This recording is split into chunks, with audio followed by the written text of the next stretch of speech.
2021 여름 문학과 사회 윤혜지 시인의 시 사로잡힌 세계 시에서를 시작하겠습니다. 이 시 어떻게 보셨어요?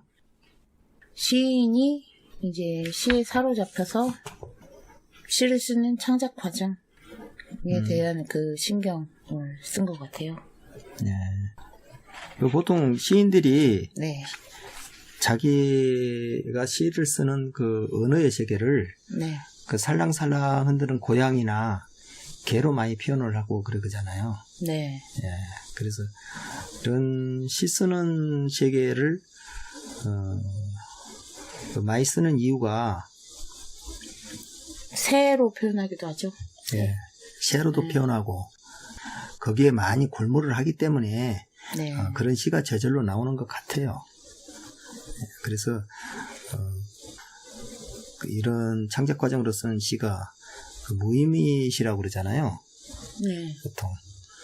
그런데 창작 과정이 아무것도 아닌 것은 아니에요. 왜냐하면은 창작이라는 것이 시를 쓴다는 것이 그 감성을 일으켜서 그 시를 쓴다 이렇게 생각하지만은 그 시라는 것이 그 사물에 대한 새로운 해석이거든요. 새로운 조명이고 다른 관점이 나와야 되잖아요. 예. 그래서 그 아까 봤던 그 새라는 시를 보면은 그 새를 구름을 그 새 형상으로 해서 그렇게 해석을 했잖아요. 네. 그런 식으로 계속 그 사물에 대한 새로운 해석이란 말이에요. 우리가 기존에는 그것을 구름이다 그렇게만 생각하고 그 시를 구름을 봐왔는데 네. 그분은 새가 날아가는 자유롭게 유영을 하고 자유롭게 변화가 되고 자유롭게 살아가는 그 하나의 영혼으로 본 거야. 새 같은 그런 영혼으로 본 거야, 구름을요. 그리고 형체가 없어. 항상 사라졌다 나타나고 사라졌다 나타나고 그런 형상으로 이게 드러나고 있단 말이에요. 그래서 사물을 새롭게 하나 해석한다는 것은 하나의 세계를 새롭게 창조한다는 뜻이 되는 거거든요. 그래서 시인은 새로운 세계를 하나 만들어 나가는 거예요. 네. 예. 언어와 언어의 조합이 아니란 말이에요. 언어와 언어의 조합으로서 한다면 언어는 그 언어로서의 하나가 다 해석된 것이 아니야. 왜냐하면 우리가 알고 있는 사물에 대해서 정확히 안다고 쳐요. 예를 들면 과일 중에서 배라든가 복숭아라든가 포도에 대해서 우리가 정확히 안다 하더라도 우리는 그 표상만 알 수 있을 뿐이야. 네. 그거가 드러나 있는 것을 언어에다가 하나의 사과라고 부르자, 포도라고 부르자 이렇게 그 우리의 하나의 약속일 뿐이지 거기 안에 들어있는 것은 전체적으로 다 알 수는 없는 거예요. 그러면 시인은 그 사물에 대해서 새로운 해석을 내려줘야 된단 말이에요. 그게 그것만 있는 거 아니고 이런 것도 있고 저런 것도 있고 그러려면은 우리가 이미 알고 있었던 우리가 약속하고 있던 사과에 대해서 모든 것을 다 버리고 다시 생각해 봐야 되는 거야. 그 사물을. 그러니까 예를 들면 이런 거거든요. 우리가 예전에는 그 바나나라는 것이 있는가 없는가도 몰랐어요. 그런데 누가 그 바나나를 보고 왔다 그래. 네. 그 보고 왔는데 그것을 바나나가 전혀 없는 우리나라 같은 데 와서 바나나가 이렇게 생겼었다 하고 그렇게 표현을 해주려고 한다면은 설득을 시키려면은 뭐 어떻게 해야 되겠어 그걸. 우리하고 가장 가깝게 있는 어떤 사물하고 비교를 해가면서 해줘야지 그 이해가 된단 말이에요. 그래서 우리가 알고 있는 언어 안에서 우리가 약속하고 있는 언어 안에서 새로운 해석을 내려줘야 돼 시인은.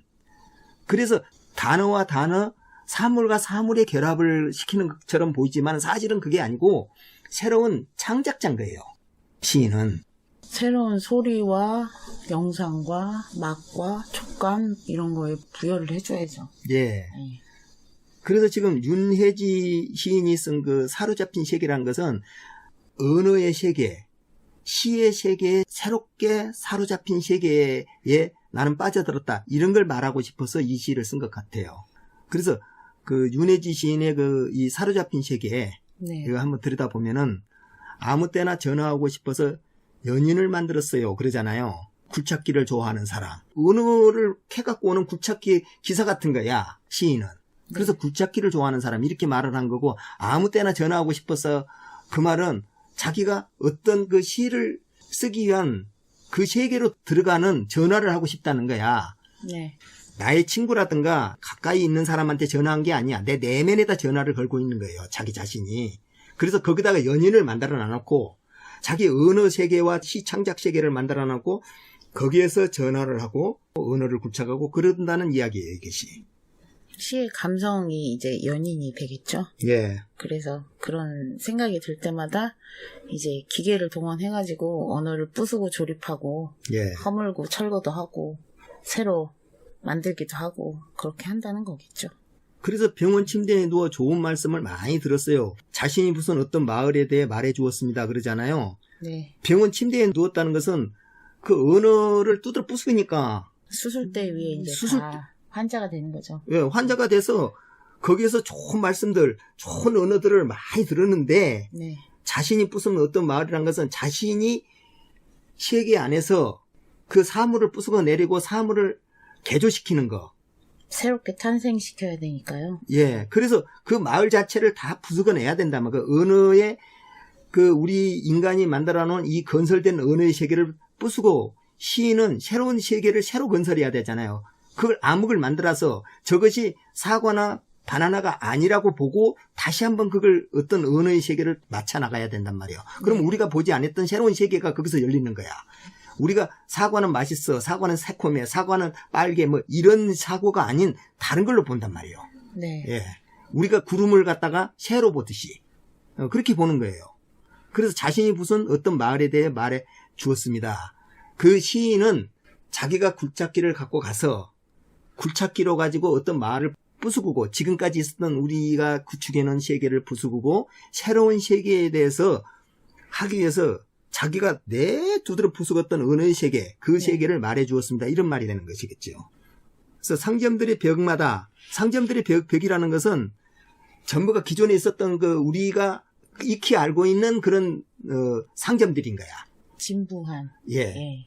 진부한 언어의 세계. 예. 예. 거기에 방패 모양의 금속반이 촘촘히 붙어 있었는데 방패 모양의 금속반이라는 것은 나 이거 부수으면 안 돼. 나는 이 언어로서 그대로 고착돼서 갈 거야. 이런 거란 말이에요. 그것을 기존의 관념의 세계가 그만큼 단단하다, 견고하다는 거겠죠. 예, 그 말이에요. 그래서 그것을 부수기가 쉽지가 않아.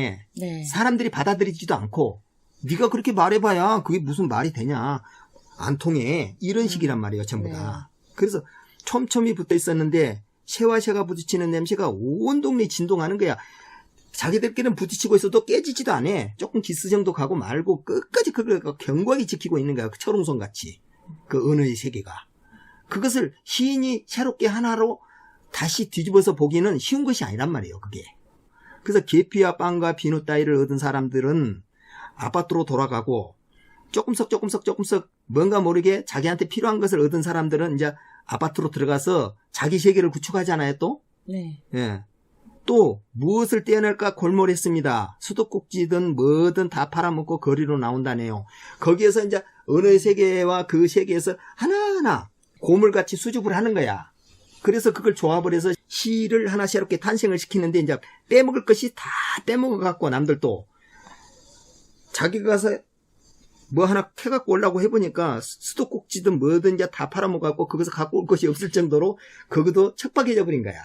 튼튼한 것들 꽤나 쓸모 있는 것들이 이제 금속들인데 예. 그 수도꼭지까지 생활에 꼭 필수적인 물을 대주는 그런 것까지 다 이제 누군가가 다 팔아먹었다 이거죠. 예, 그게 거리로 나와서 이제 팔림을 당하고 있는 거야.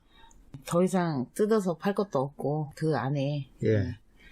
그거 참 쓸쓸하군요. 거기도 이제 삭막해졌군요. 그런 말 있잖아요. 하며 웃다가 병이 깊어지고 말았습니다. 왜냐하면은 뭔가 해보려고 한번 그거 들어가서 해봐도 자기 이제 쓰는 세계 안에서는 바닥이 난 거야. 거기가 이게. 네. 수도꼭지까지 다 팔아먹어 불고 이제 뭘 쓰지 이제 이게 이미 판 걸 또 팔 수도 없으니까. 예. 네. 그러니까 맨날 써봐야 똑같은 걸 쓰고 있는 것 같은 거야. 새로운 걸 써보고 싶은데 네. 그만큼 쉽지 않다는 거지요. 네. 그 옛날에 그래서 선비똥은 그 써서 개도 안 먹는다고 그랬어요. 네. 왜냐하면은 어찌나 그 시 쓰고 공부한다고 그 용을 쓰고 하다 보니까 속이 다 타갖고 시커미 타져서 나오니까 그냥 개도 안 먹는 거야. 영양가도 없는 거야. 그거. 예. 그래서 아주 애타게 힘들게 한 사람들은 참 다 그런 심정을 다 알잖아요. 예. 어느 날엔 저수지에 가라앉은 목과 기능을 건져 올린 이야기도 들었습니다. 굴착기 끝에 닿은 인형의 마디마디가 부러져 나무 조각에 불과해져 버렸다고요. 이게 나무로 바뀌었네요. 쇠에서. 예. 그러니까 저수지에 가라앉았다는 것은 자기가 써놨던 원고지 저수지, 예, 그 창고 속에 처박아놨던 쓰지도 못할 목과 기능까지 이제 건져 올려서 요거 쓰다가 말아갖고 이거 도저히 못 쓰겠다고 버려놨던 거라도 막 창고에서 끄집어내듯이 그 저수지. 곰팡이가 핀 그런 나무 조각 부스러져. 예, 그 무식 속에 들어있던 그 저수지 아니에요? 그렇죠. 그 저수지를 끌어올려서 굴착기 끝에 이제 하나 달랑달랑의 인형 마디마디가 다 부러져갖고 올라온 거야. 그게 나무 조각이 불과해져 버렸다고요. 그것은 이제 나무 조각일 뿐이지 어떤 형태도 없는 거야. 목각 기능이었다고 생각했는데 그거 아무 형태도 없는 거야. 그러니까 헝겊 같은 거죠. 예. 이렇게 옷감 같은 거 하고 난 다음에 예. 짜투리 가지고 또 퀼트도 만들기도 하고 때로는 그렇게도 하잖아요. 그렇죠. 근데 이제 해진 남은 천 같은 거죠. 조각천. 나도 인간의 형체가 바닥났어요. 기초적인 스케치라도 제피제 갖고 있어야 되는데 그것도 안 되는 거야 이제. 그냥 조그맣고 쪼글쪼글한 조약돌일 뿐이에요. 라고 하자 그는 달걀도 깨트리지 않을 만큼 잔잔하게 내 거를 다독여 주었습니다. 그냥 힘내. 아직까지 그렇게 포기하지 말고 한번 들어갔으면 조그만 거라도 한번 건져보게끔 노력을 해보지. 그런 거예요. 쪼글쪼글한 조약돌 가지고 아까의 흔한 조약돌 속에서 빛나는 금속이자 쇠의 형체와 모양을 탄생시킬 수는 없잖아요. 예. 그래서 자기가 너무나 아주 얌전하고 너무 조용해졌던 거야. 순해졌던 거야. 날카롭게 건져 올리고 날카롭게 했던 것들은 굴착기로 갖고 막 퍼부서 됐겠던 게 이제 다 사라졌던 거예요. 막 은의색을 두드러 부수었던 아주 저돌적이었던 성격이 이제 조약돌 같이 쪼글쪼글이 더 들어갔던 거야. 바닥났다는 것이지 이제요. 사고가. 이게 운율로 가야죠. 쪼글쪼글한 조약돌은 강가에 물살에 많이 적응을 해가지고 동글동글해지잖아요. 그래서 어떤 흘러가는 음악처럼 세월처럼 그렇게 이제 숙성이 되는 거죠. 그래서 뜨겁고 달고 부드러운 것을 먹이다 포기한 사이에 모든 것을 으스러뜨릴 수 있는데도 모든 병을 긁어낸 듯 말끔하게 나은 것만 같아.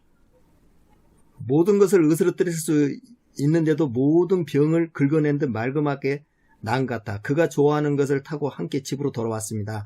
뭔가를 하나 건졌다는 뜻 아니에요? 그러니까 이제 뜨겁고 집으로 돌아왔다는 거예요? 달고 부드러운 거를 먹이다 포기한 사이 마치 요양병원에 돌봄을 받는 환자와 돌봄을 하는 간병인 같은 그런 이제 장면의 그림이거든요. 그런데 그 다음 년에 내가 강함도 알고 약함도 알고 모든 것을 다 겪어서 나는 괜찮아. 산전수전 다 알아. 이제 연륜이 있어진 그런 느낌이죠. 그래서 그가 좋아하는 것을 타고 함께 집으로 들어왔어. 어느 집으로? 시를 쓰는 집으로 들어왔다는 거예요. 드디어 시를 쓰는 세계로 들어온 거예요. 그 바깥으로 나와버린 게 아니고. 그래서 옆집에서 개를 기르는지 험한 소리가 나서 아주 이제 콩콩 씻어 제끼는 거야. 어느 세계 안에서. 복도에서 보이지도 않는 개를 달래주고 나서야 집에 들어올 수 있었습니다. 내가 알아서 이제 거기서 시를 쓰는 무드 속으로 이제 정확하게 들어온 거예요. 그래서 개를 너무 험하게 짖지 말고 쑥 빨려 들어가서 이제 드디어 앞에 지키고 있던 개를 달래주고 그리고 난 뒤에 자기가 시를 쓰는 집으로 들어올 수가 있었네. 이제 그러니까 그동안엔 잡념이나 뭐이나 이런 거 저런 걸로 해갖고 도저히 잘 안 되는 거야. 시를 쓰려 하더라도. 걔가 바라는 것은 오직 파헤쳐가는 침묵뿐인데 마스크의 안팎을 분간 못해 입을 멈출 수 없군요. 걔한테 마스크가 있나 봐요. 걔가 쓰는 마스크가. 그래서 계속 그걸로 물어뜯고 있다는 얘기죠.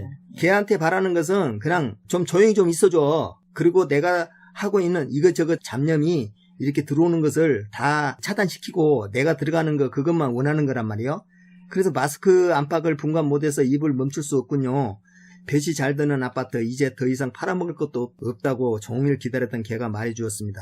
그런데 하루 종일 거기서 캐봐야 이제 더 이상 캘 것이 없다고, 아이고 바닥났다고 뭔가 해보려는데 끝까지 시 한 편 쓰기가 쉽지 않다. 이런 그 고백인 것 같아요. 그러니까 그 가수도 그래요. 예. 네. 그 딱 한두 곡만 히트하면 평생 그것만 부르고 사는 거예요. 그러듯이 시인도 자기 일평생 그 시 한두 편 그 남는 것이죠. 네. 그만큼 힘든 거예요. 좋은 시를 쓴다는 것도. 그렇지만 멈출 수 없는 길이죠, 또. 예.